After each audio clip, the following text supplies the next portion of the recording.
오늘로 주기도문 7번째 시간이고요. 오늘은 시험과 악에서 구원을 해주시도록 하는 간구에 대해서 우리가 함께 살펴보겠습니다. 아마 오늘 이 7번째로 주기도문 말씀 함께 나누고 다음 주 송영 우리가 방금 읽은 나라와 권세와 영광이 아버지께 영원히 있사옵나이다. 아멘. 이 부분을 끝으로 주기도문 말씀은 마무리가 될 것 같습니다. 우리가 지난 몇 주 동안 배웠던 이 주기도문의 말씀 내용을 잠시 또 요약을 해보자면, 첫 번째 간구, 우리 하나님을 아버지로 부르는 간구에서는 우리가 그 하나님을 그리스도를 통해 아버지로 부를 수 있음을 다시 한번 확인하고 고백하는 기도라 할 수가 있겠죠. 그래서 자녀가 아닌 자들이었는데 그리스도를 통해 자녀가 되고 그분을 아버지로 부를 수 있을 뿐만 아니라 신뢰할 수 있음을 우리가 다시 한번 믿음으로 고백하는 바가 하늘에 계신 우리 아버지라는 간구였습니다. 그리고 뒤이어 나오는 아버지의 이름이 거룩히 여김을 받기를 원합니다. 이 말은 우리의 삶에서 그리고 우리 주위의 모든 사람이 하나님을 가장 거룩한 분으로 여기길 원합니다.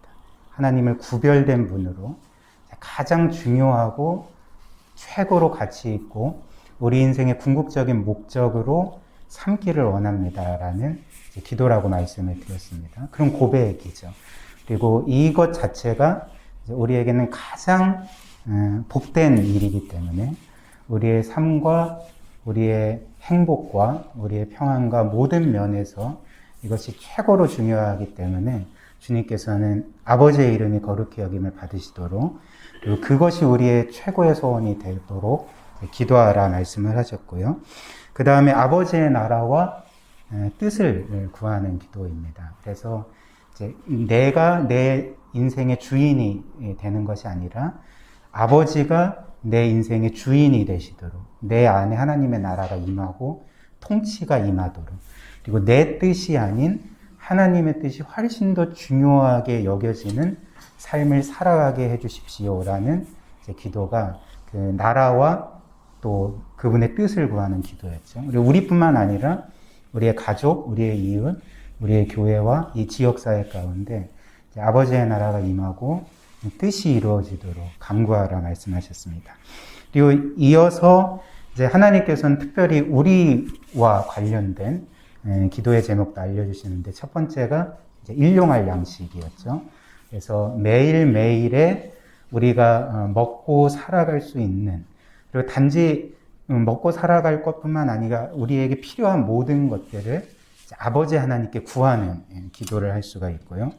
두 번째로는 죄 용서의 기도였죠. 우리가 지난주에 함께 살펴본 것처럼 우리가 우리에게 빚진 자를 탕감하여 준 것처럼 우리의 빚도 탕감하여 주옵소서라는 기도를 통해 우리는 일용할 양식뿐만 아니라 우리의 영혼의 생명을 위해서 죄 용서의 은혜를 끊임없이 구해야 된다 말씀을 드렸죠.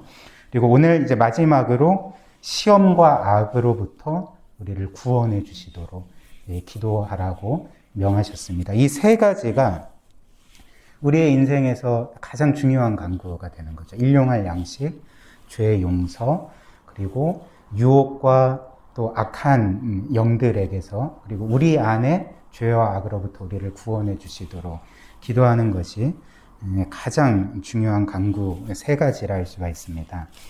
그래서 오늘은 이 시험에 들게 하지 마시옵고 악에서 구원하시기를 구하라 말씀을 하셨는데, 첫 번째로 우리가 이 시험에 대해서 살펴볼 필요가 있습니다. 성경에서 이 시험이라는 단어, 헬라어 단어는 한 가지 의미로만 사용되지 않고 두 가지 의미로 사용이 되거든요. 그러니까 보통 어떻게 사용이 되냐면 테스트라는 의미와 그리고 유혹이라는 의미로 이렇게 사용이 된다는 것이죠. 그래서 테스트와 템테이션, 유혹이라는 말로 이제 사용되기도 하는데, 특별히 성경에서 하나님이 우리를 시험하신다고 할 때는 그것은 유혹이 아니죠. 그렇죠? 테스트입니다. 그런데 반면에 사단이 우리를 시험한다고 할 때 그것은 테스트가 아닌 이제 유혹이죠, 유혹. 그래서 우리는 이 시험과 관련해서 하나님의 테스트와 또 사단의 유혹이 어떻게 다른지 각각을 잠시 살펴보고자 하는데요. 첫 번째로 하나님의 테스트, 이 시험이라는 것은 사실 하나님께서 우리를 합격 혹은 불합격시키기 위해서 행하시는 일이 아닙니다. 하나님께서 우리를 테스트하시고 시험하실 때는 이게 주된 관심사, 목적이 아닌 거죠. 어제 수능 시험이 마무리가 됐고 우리 예성이가 시험을 그래도 잘 치고 귀가를 했는데, 이제 보통 이 시험이라고 할 때 특별히 우리 어린 자녀들은 이제 가장 먼저 떠오르는 게 이제 점수고, 어찌됐든 이제 합격인가 불합격인가 혹은 뭐 수미 양가 뭘 맞는가, 혹은 또 뭐 대학 같은 경우는 대학생들 같은 경우는 뭐 A 학점이냐 B 학점이냐 C냐 아니면 F냐 뭐 이런 식으로 가장 먼저 떠올려질 것입니다. 바로 합격이냐 이제 불합격이냐, 이게 이제 가장 먼저 떠오르게 되겠죠. 그런데 하나님의 시험, 이 테스트의 목적은 사실 말씀드린 것처럼 우리를 합격시키거나 불합격시키는 목적이 아니라 두 가지 목적이 있는 것 같습니다. 첫 번째는 하나님은 우리를 테스트하심으로써 우리가 우리 자신에 대해서 알게 하시는 거죠. 즉 우리 자신의 영적인 수준과 능력이 실제로 어떠한지를 이제 알게 하시기 위해서 우리를 테스트하신다는 것이고, 두 번째는 더 나아가 우리를 영적으로 훈련시키시고 연단시키시고 우리를 성장시키시고 주님을 닮게 하시기 위해서 이런 테스트를 하신다는 것입니다. 보통 우리는 시험 없이는 사실 우리 자신의 수준이 어떠한지를 잘 모릅니다. 우리 자신의 능력이 어떠한지를 잘 모르죠. 물론 어느 정도 짐작은 할 수 있죠. 아, 나는 상위권은 아니다. 이런 걸 직감적으로는 알 수 있지만 정확히 내가 어느 수준인지, 뭐 반에서 50명이 있다면 뭐 25등인지 30등인지 혹은 뭐 40등인지 이게 잘 모르는 거죠. 어떻게 알 수 있죠? 이제 시험을 치르면 알 수가 있는 거죠. 그래서 나는 중위권으로 생각을 했는데 막상 시험을 쳐보니까 이제 중위권이 아니라 뭐 40등, 50등에 해당되는 점수가 나왔다. 그러면 이제 그가 자기의 주관적인 판단과는 다르게 그의 수준은 이제 하위권인 거죠. 자기가 아무리 나는 중위권의 수준을 가진 자야라고 얘기를 해도 시험의 결과가 객관적인 거라는 거죠. 그래서 어찌됐든 이 테스트를 통해서 우리는 우리 자신을 알게 되고, 두 번째는 말씀드린 것처럼 이렇게 시험이 없이는 사실 우리의 능력이 향상되지가 않거든요. 그래서 시험이 있다 치면 우리는 그 시험을 이제 준비하면서 배운 것들을 다시 복습하게 되고, 또 다시금 연습해 보기도 하고 암기해 보기도 하고 함으로써 우리의 능력이 향상되는 거죠. 그래서 하나님께서 우리를 시험하실 때는 이런 목적을 가지신다는 것입니다. 우리 자신에 대해서 알게 하시고, 그리고 우리를 훈련시키고 연단시키심으로써 믿음이 성장하게 하시는 그 목적을 가지고 우리를 테스트하신다는 것입니다. 그래서 이 하나님의 시험과 테스트는 우리에게 최종적으로 합격, 불합격을 가져다 주는 게 아니라 성장을 가져다 주는 거죠. 예를 들면, 이제 하나님께서 그 성경의 여러 인물들을 시험하시는, 테스트하시는 장면들이 나오지 않습니까? 보통 어떤 예가 있을까요? 아마 아브라함을 우리가 가장 먼저 접하게 될 것 같은데요. 이제 하나님께서 아브라함을 시험하셨을 때가 있습니다. 언제냐면 창세기 22장을 보면 하나님께서 아브라함이 100세에 얻은 아들인 그 생명보다도 귀한 아들인 이삭을 제물로 바치라고 명령을 하십니다. 그러니까 굉장히 어떤 면에서는 당혹스럽고 개인적으로 굉장히 불행하게 느껴질 하나님의 명령인 것이죠. 어떻게 100세까지 기다리면서 낳은 아들을 바치라고 하시는지 솔직히 이해가 잘 안 가잖아요. 그런데 놀랍게도 아브라함은 하나님의 말씀에 순종을 했고, 그리고 아브라함이 하나님께 순종했던 그 이면에는 이제 하나님의 신실하심과 그리고 그분이 하신 약속은 반드시 지키실 것이라는 그분의 그 성품을 믿었기 때문에 순종할 수가 있었던 것입니다.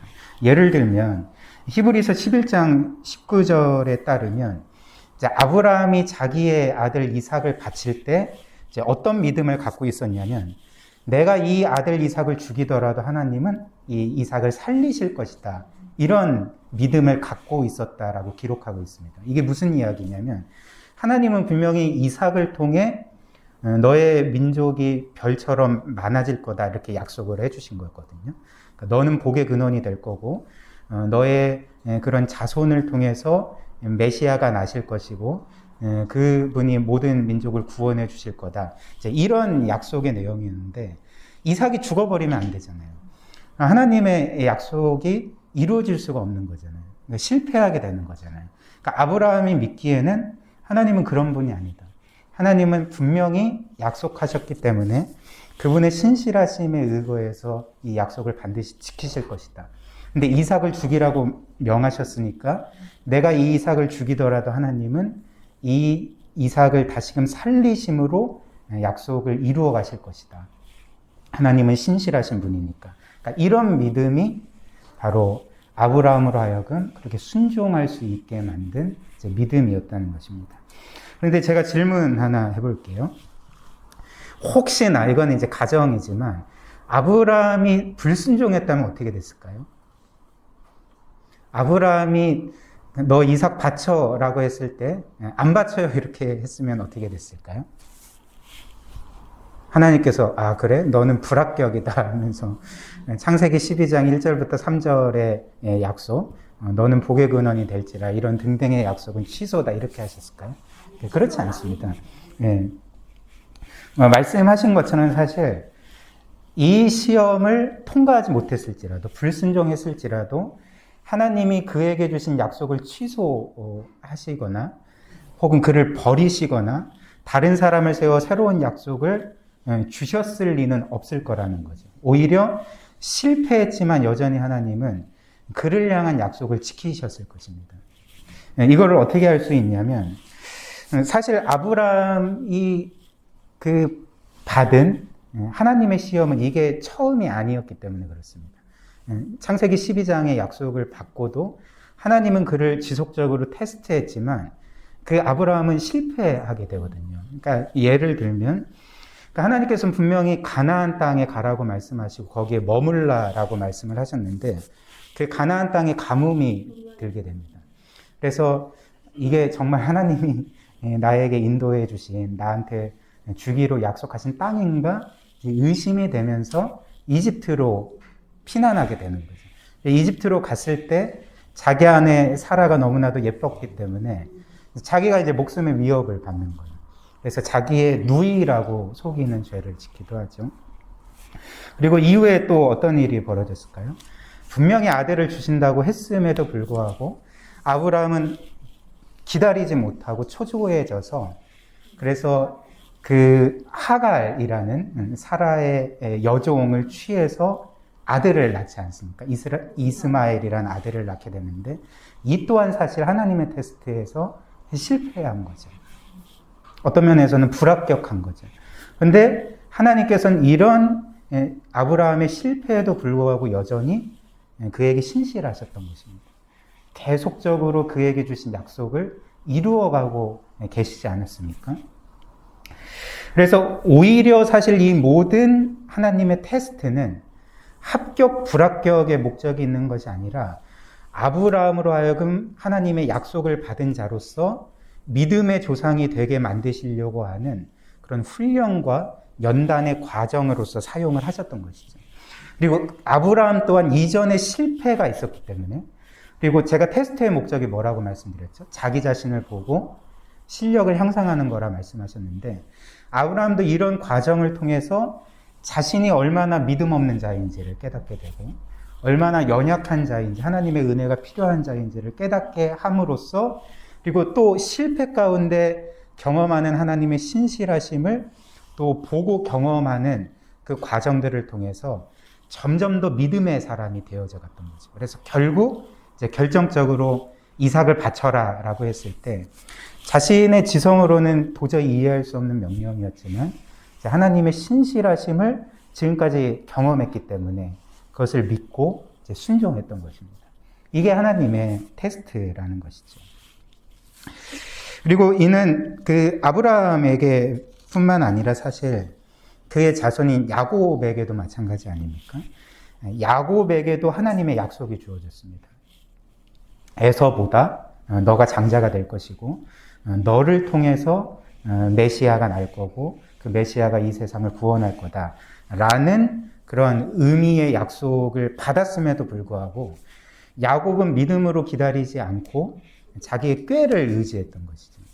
그래서 교활한 방법으로 아버지를 속이고 형을 속임으로써 장자권을 이렇게 빼앗아내지 않습니까? 그리고 이후에 인생의 위기가 있을 때마다 야곱은 하나님을 의지하기보다는 자기의 꾀를 의지했던 거죠. 자기의 능력을 의지하고 지혜를 의지했던 것입니다. 그러나 야곱이 이런 하나님의 테스트를 통과하지 못했을지라도 하나님은 그를 버리신 것이 아니었죠. 오히려 끝까지 야곱을 신실하게 대하셨고 결국에는 이 야곱에게 새로운 이름을 주셨잖아요. 이스라엘이라는 하나님과 겨루어서 승리했다는 그 영광스러운 이름을 주시면서 그를 점점 또 믿음의 사람으로 이렇게 자라게 하신 것이죠. 그리고 이는 우리에게도 마찬가지입니다. 하나님은 우리의 시험 감독관이시거나 면접관이 아니신 거죠. 하나님은 말 그대로 우리가 지금 주기도문에서 계속 강조하고 있는 것처럼 아버지가 되시는 것이죠. 그리고 아버지는 자녀의 영적인 성장을 위해서 자녀가 더 강해지도록 하기 위해서 자녀를 훈련시키고 연단시키고 테스트를 하는 것입니다. 그래서 하나님은 우리를 시험하실 때 이렇게 우리를 점점 더 믿음의 사람으로 연단해 가시고 빚어 가심으로써 우리가 점점 주님을 닮은 그런 믿음의 사람으로 자라게 된다는 것입니다. 그렇다면 반면에 사탄의 유혹은 어떤 것일까요? 사탄은 우리를 성장시키기 위해서라거나 혹은 우리를 강하게 하기 위해서 우리를 시험하는 게 아니죠. 사단의 시험은 말 그대로 유혹이고 우리로 하여금 죄를 짓게 만들고 우리를 망하게 하려고 우리를 시험한다는 것입니다. 예를 들면 사단이 가장 먼저 어떤 일을 유혹한 사건이 무엇일까요? 아담과 하와잖아요. 그렇죠? 아담과 하와잖아요. 그래서 그 이야기를 보면 사실 처음에 뱀이 아담과 하와를 유혹할 때 마치 그들의 유익을 누구보다도 원하는 것과 같이 이야기를 하면서 유혹하지 않습니까? 그러나 이 사단의 속셈은 이들을 속이고 미혹함으로써 죄를 짓게 만들고 그래서 망하게 만들려는 것이었죠. 그리고 이후에 사단은 이제 그 모든 사람들을 이렇게 유혹을 하는 거죠. 공중 권세 잡은 자로서 이제 모든 사람을 유혹하고 죄 짓게 만들고 이제 망하게 만드는데 심지어 사단은 누구까지 유혹을 했냐면 예수님까지 유혹을 했잖아요. 광야에서 40일 동안 기도하실 때 심지어 예수님까지도 유혹하고 그 구원의 일을 실패하게끔 만들려고 그런 시도를 했던 것을 우리가 보게 되죠. 따라서 오늘 이 말씀 우리를 시험에 들게 하지 마시옵고 라는 이 기도는 어떤 기도냐면 먼저 이 기도는 하나님의 테스트를 피하게 해주세요 라는 기도가 아닌 것이죠. 도리어 시험에 들지 말게 하옵시고 라는 것에서 이 시험은 하나님의 테스트라기보다는 사단의 유혹에 빠지지 않게 해주시옵소서라는 기도의 제목이라는 것입니다. 이는 이후의 기도의 내용에서 더 분명해지는데요. 시험에 들게 하지 마시옵고 하고 곧바로 나오는 구절이 뭐죠? 다만 악에서 구하시옵소서라고 간구하라 명하셨는데요. 여기서 다만 악, 그러니까 모든 악에서 우리를 구하시옵소서. 이 악이라는 헬라어 단어가 이 본문에서 일반적인 악을 의미할 수도 있고 또 한편으로는 악한 자를 의미할 수도 있거든요. 그래서 성경 보시면 이제 13절에 이 악이라는 단어 앞에 3번 이렇게 붙어 있어서 각주가 달려 있잖아요. 그 각주를 보면 뭐라고 돼 있죠? 또는 악한 자에게도 이렇게 돼 있잖아요. 그래서 이 헬라어 단어가 일반적인 악으로도 번역될 수 있고, 악한 자, 즉 여기서 악한 자는 누굴까요? 사단을 말하는 거죠. 악한 영들을 말하는 거죠. 그래서 시험에 들게 하지 마시옵고 악한 자들에게서 구하시옵소서라는 기도가 된다는 것입니다. 그럼 앞에 시험은 결국 하나님의 테스트가 아니라, 그렇죠, 사단과 악한 영의 유혹에 빠지지 않게 하실 뿐만 아니라 그 모든 악한 영들로부터 우리를 구하시옵소서라는 기도가 된다는 것이죠. 그런데 사실 우리가 유혹을 받는 것은 사실 꼭 사탄 때문만은 아닙니다. 우리가 유혹을 받는 것은 사탄뿐만이 아닌 또 누구 때문일까요? 옆 사람이요? 그렇지 않죠. 그렇죠. 우리 자신 때문에 사실 유혹을 받는 거죠. 그러니까 우리 안에 있는, 남아있는 죄성 때문에 사실 유혹을 받게 되고 죄를 짓게 되는 것입니다. 또 우리 안에 있는 죄성 때문에 유혹을 받을 뿐만 아니라 다른 사람 안에 있는 죄 때문에도 우리가 유혹을 받게 되는 거죠.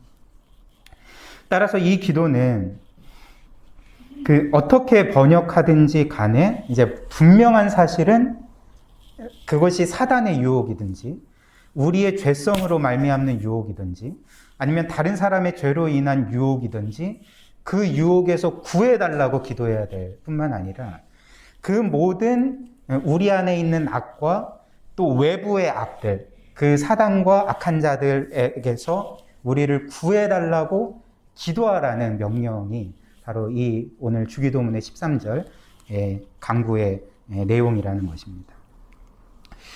그런데 우리가 이제 기억해야 될 것이 하나 있는데요. 그것이 무엇이냐면, 이제 하나님도 우리를 시험하시고 테스트하시고 사단도 우리를 유혹하지만, 그러나 우리가 늘 기억해야 될 것은 이제 하나님은 사단의 유혹을 주관하신다는 것입니다. 즉 사단이 우리를 유혹하고 우리로 하여금 죄를 짓게 하려고 하고 우리를 공격하려고 할 때 그 사단의 시험조차도 하나님은 하나님의 테스트로 바꾸신다는 것이죠. 즉 사단은 우리를 망하게 하려고 우리를 유혹하고 시험하지만 하나님은 그것을 자신의 테스트로 바꾸셔서 오히려 우리를 연단하시고 우리를 훈련케 하시고 우리를 성장하고 강하게 만드시는 그런 장으로 바꾸신다는 것입니다.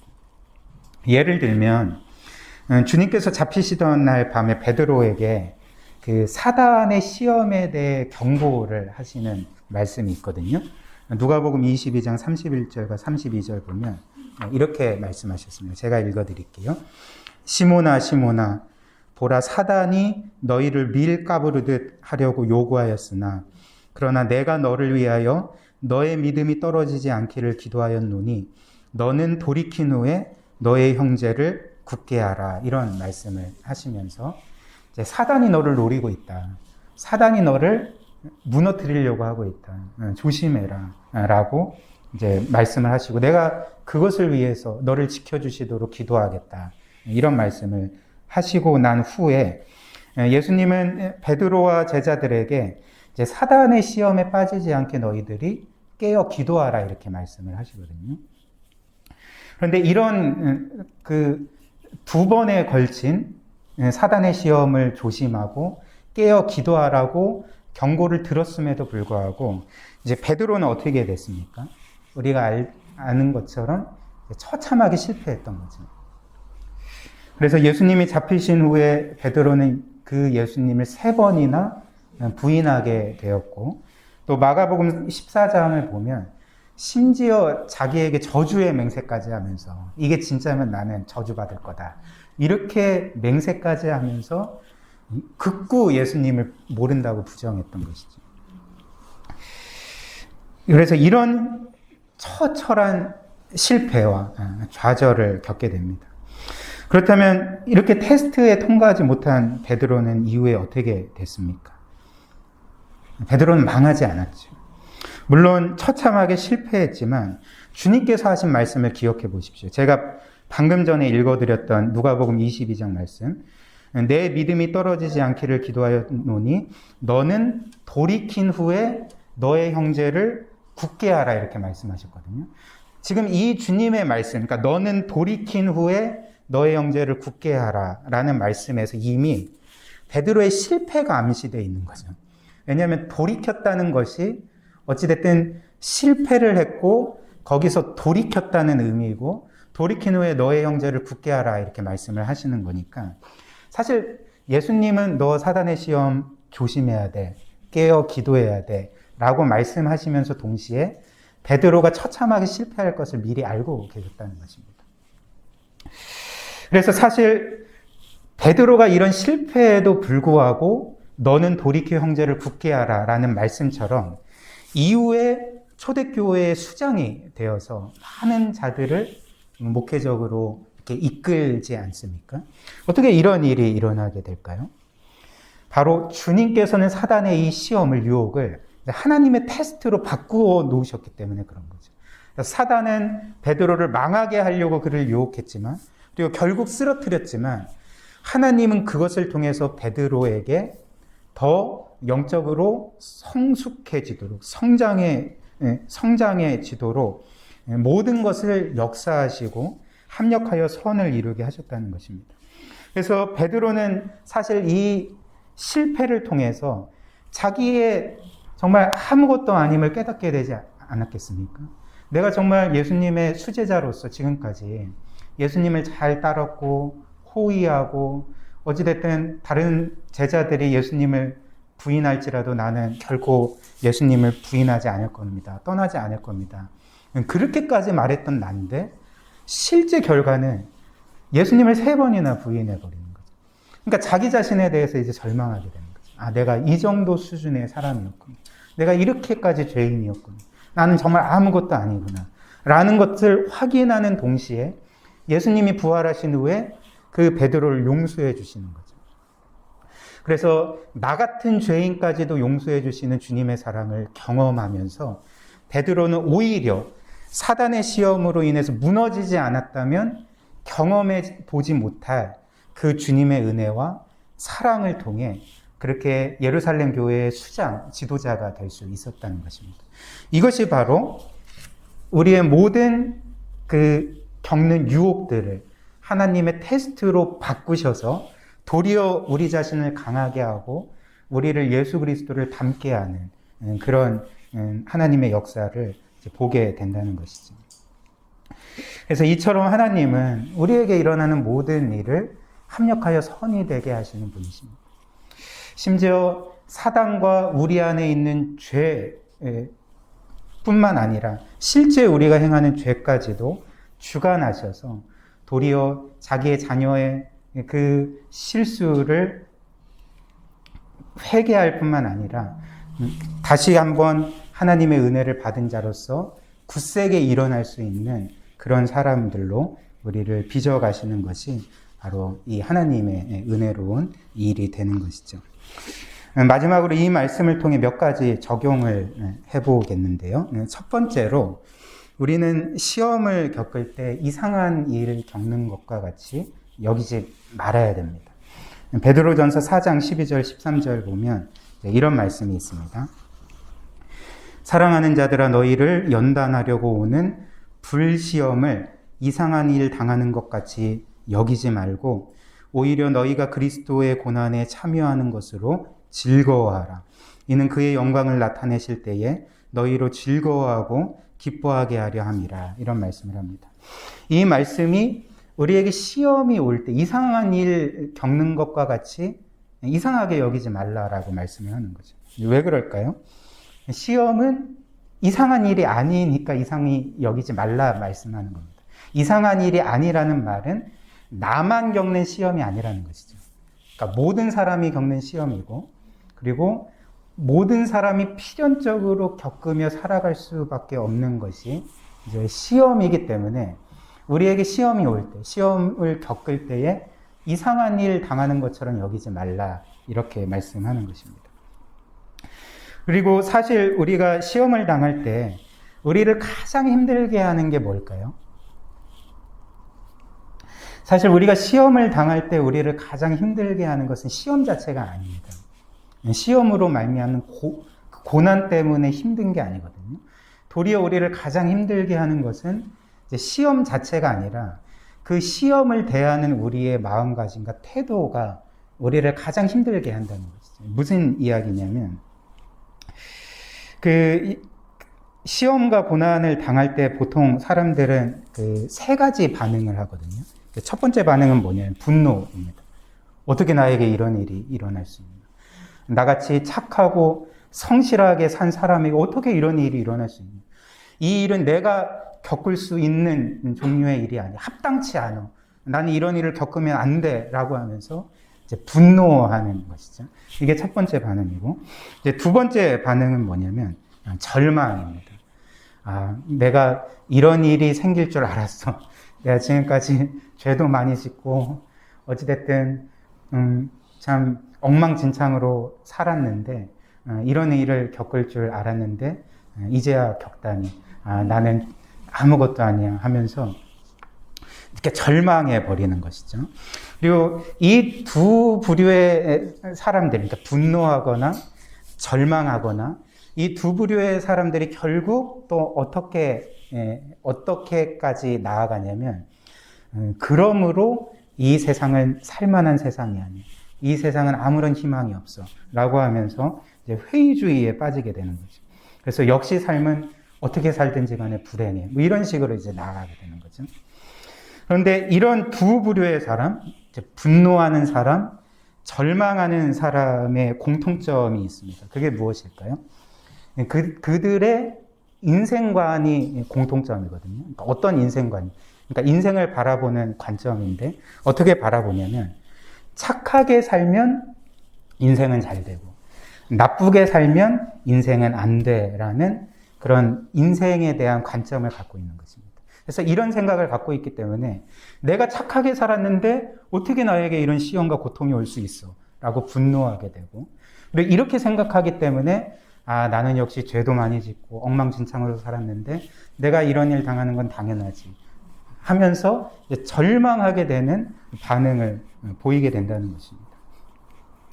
그런데 성경의 증언은 무엇일까요?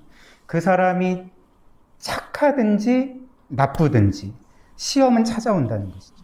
고난은 찾아온다는 것이죠. 착하면 고난이 피해가고 나쁘면 고난을 겪는 것이 아니라 자기가 자신을 착하게 생각하든지 나쁘게 생각하든지 결국 필연적으로 고난을 겪을 수밖에 없다는 것, 시험을 겪을 수밖에 없다는 것이 이제 성경의 증언인 것이죠. 그런데 이 두 부류의 사람과는 달리 이제 모든 것이 은혜라고 생각하는 그리스도인은 이 시험과 고난을 겪을 때 전혀 다른 태도를 취하게 된다는 것입니다. 그 태도가 무엇일까요? 그러니까 그리스도인이 시험과 고난을 겪을 때 다음과 같이 이야기를 하는 거죠. 사실 나는 내 죄를 생각할 때 지금 내가 겪고 있는 고난은 아무것도 아니야. 내가 지은 죄보다 나는 오히려 적은 고난을 받고 있어. 그리고 내가 지금까지 받은 은혜에 비하면, 그 무한한 하나님의 사랑에 비하면 이 고난은 아무것도 아니야 라고 말하면서 동시에 하나님이 내가 겪는 이 시험과 고난에도 분명히 자녀인 나에게 아버지의 선하신 뜻이 있을 거예요. 아버지께서 결국에는 이 모든 것이 합력하도록 역사하셔서 나의 선과 유익이 되게 하실 거야 라는 믿음을 동시에 가지면서 오히려 분노하거나 절망하는 사람과는 달리 오히려 그 시험과 고난을 믿음으로 넉넉하게 이겨나가는 것이 바로 그리스도인이라는 것입니다. 그래서 이 차이가 너무나도 놀랍지 않습니까? 세상 사람들은 고난이 올 때 분노하거나 절망하거나 회의주의에 빠지는데 그리스도인은 시험과 고난을 통해서 자기를 돌아보는 것이죠. 그래서 혹시나 나에게 죄는 없는지, 나에게 악한 삶은 없었는지, 회개해야 될 삶은 없었는지를 돌아보게 되고, 회개할 것이 있으면 회개하고, 그리고 다시 한번 하나님 앞에서 자신을 겸손하게 겸비하게 낮추며 하나님의 은혜를 구하는 거죠. 근데 동시에 말씀드린 것처럼 이 하나님은 나의 아버지시기 때문에 이 시험과 고난 가운데서도 나를 향한 선하신 계획이 있음을 믿고 그 목적이 있음을 믿고 그 하나님의 은혜를 의지하며 그 시험과 고난을 이렇게 한 단계 한 단계 이겨나가는 것이 바로 그분의 자녀인 우리 그리스도인들이라는 것입니다. 따라서 시험과 고난이 올 때 베드로 전서의 말씀과 같이 그것을 이상하게 여기지 말라는 것이죠. 그리고 놀라워하지 말아야 됩니다. 오히려 시험과 고난을 통해 우리는 우리 자신을 다시금 살펴봐야 되고 무엇보다 하나님이 우리의 아버지가 되신다는 사실을 기억해야 한다는 것이죠. 그리고 하나님께서 우리가 알 수 없는 선한 계획을 갖고 계심을 믿으면서 우리가 이해할 수 없지만 아브라함과 같이 하나님을 신뢰해야 할 것입니다. 그리고 두 번째는 기도하기입니다. 우리는 시험에 빠지지 않기 위해서 또 악에서 구원받기 위해서 말 그대로 기도해야 한다는 것이죠. 이것이 주님이 우리에게 가르쳐 주신 방법이자 명하신 바가 됩니다. 우리는 보통 유혹에 빠지지 않기 위해서 여러 방법들을 생각해내거든요. 예를 들면 유혹받을 수 있는 곳에는 아예 가지 않기, 혹은 우리가 유혹에 빠져서 죄를 지었을 때에 그 달콤한 결과보다 고통스러운 결과가 훨씬 크다는 것을 기억하기, 혹은 사단의 여러 전략들을 미리 분석하고 이렇게 대비하기, 이런 식의 여러 이제 전략들을 세우는 거죠. 이런 종류의 책들도 여러 있기도 합니다. 그리고 종교개혁자 마르틴 루터 같은 경우는 이런 말을 했거든요. 새가 우리 머리 위에 나는 것은 우리가 어떻게 할 수 없지만 새가 우리 머리 위에 둥지를 트는 것은 얼마든지 막을 수 있다. 이런 이야기들도 사실 사단의 유혹과 공격들을 우리가 어떻게 대처해야 되는지 그런 방법론에 해당되는 말들인 것이죠. 그런데 우리는 유혹에 빠지지 않게 보통 여러 이런 방법들을 생각해내지만 가장 중요한 것을 놓칠 때가 많다는 거죠. 그게 무엇일까요? 기도하는 것을 놓칠 때가 많다는 것입니다. 사실 주님은 우리에게 유혹에 빠지지 않기 위한 여러 방법을 알려주신 것이 아니거든요. 이렇게 저렇게 하면 사단의 유혹에 빠지지 않고 죄를 짓지 않을 수 있어. 이런 방법을 가르쳐 주시지 않고 한 가지를 말씀하신 거죠. 뭘 말씀하셨습니까?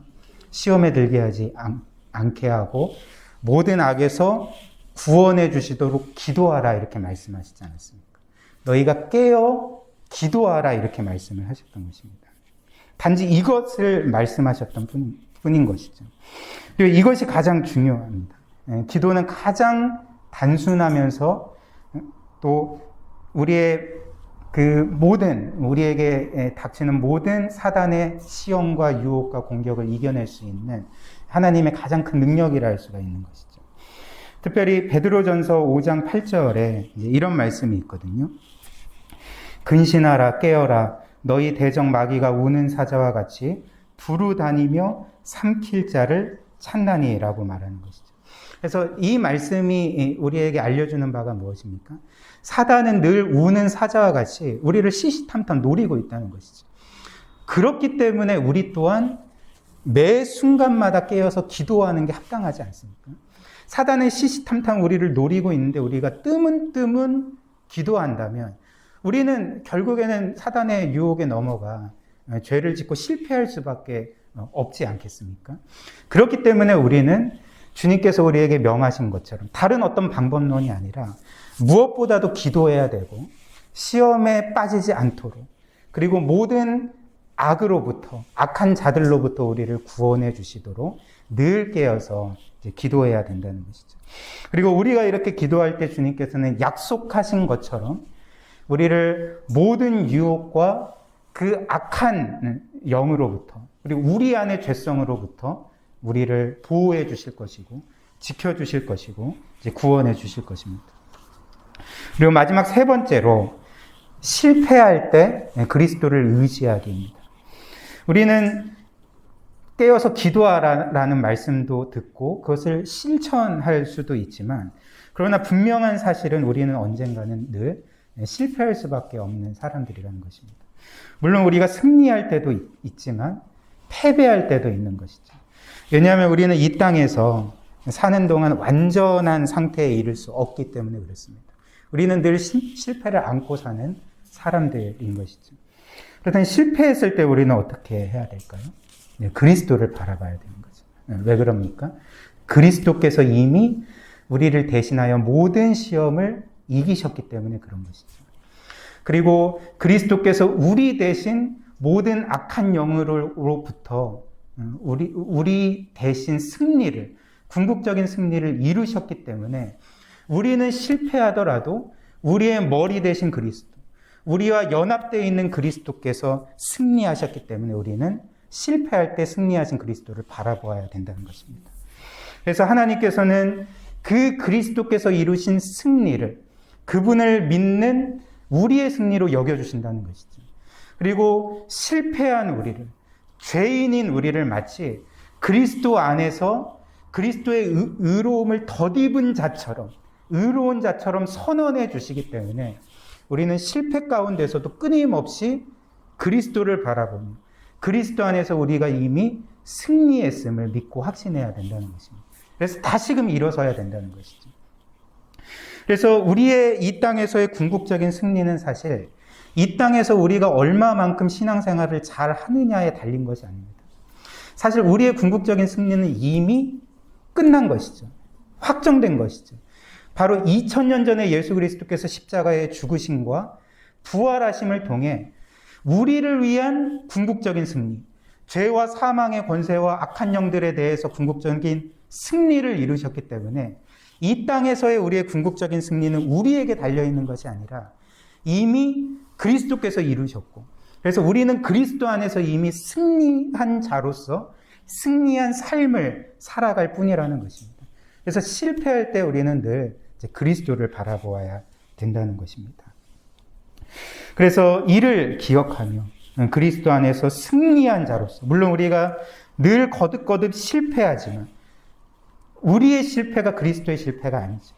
우리는 그리스도 안에서 이미 승리한 자로서 더욱더 죄와 싸워야 되고, 그리고 유혹에 빠지지 않게 기도하고 모든 악한 자에게서 우리를 구원해 주시도록 기도하면서 더욱더 하나님을 위해 살아야 하는 것입니다. 이것이 바로 하나님의 자녀의 삶인 것입니다. 이런 은혜가 우리 사랑하는 고유교회 모든 성도님들의 삶 가운데 있기를 주님의 이름으로 축복합니다. 이 시간 우리 함께 말씀 생각하면서 기도했으면 좋겠습니다. 참, 오늘 주님께서는 우리에게 시험에 들지 않게, 그리고 모든 악한 것으로부터 우리를 구원해 주시도록 이제 기도하라 말씀하셨습니다. 혹시나 늘 죄에 빠지고 또 신앙생활에서 실패하는 것이 혹시나 우리가 기도하지 않기 때문에 유혹에 빠지지 않게 해달라고, 또 모든 악으로부터 우리를 건져주시도록 기도하지 않기 때문에 일어나는 일은 아닙니까? 이 시간 우리의 기도의 삶을 다시금 돌아보고 우리의 영적인 싸움의 그 현장들을 다시금 돌아봤으면 좋겠습니다. 그래서 오늘 주님이 우리에게 명하신 것처럼 늘 깨어서 기도하게 하시고, 사단은 우는 사자와 같이 시시탐탐 우리를 삼키려고 하지만 우리 또한 매 순간마다 기도함으로써 그 모든 사탄의 공격과 유혹을 이겨내고, 그리고 하나님의 자녀로서 승리하는 삶을 살아가도록 우리에게 은혜 주시도록 기도했으면 좋겠고요. 말씀 막바지에 우리가 나눈 것처럼 우리가 실패할지라도 그것이 우리의 궁극적인 실패가 될 수 없습니다. 왜냐하면 우리는 그리스도 안에서 이미 궁극적인 승리를 얻은 자들이기 때문에 그렇습니다. 죄를 지을 때, 실패할 때 분노하거나 좌절하지 아니하고 늘 그리스도를 바라보고 다시금 용서의 은혜를 구하고 다시금 힘을 내서 주를 위해 살아갈 수 있는 우리 모두가 되도록 은혜 달라고 시간 함께 합심으로 기도하도록 하겠습니다.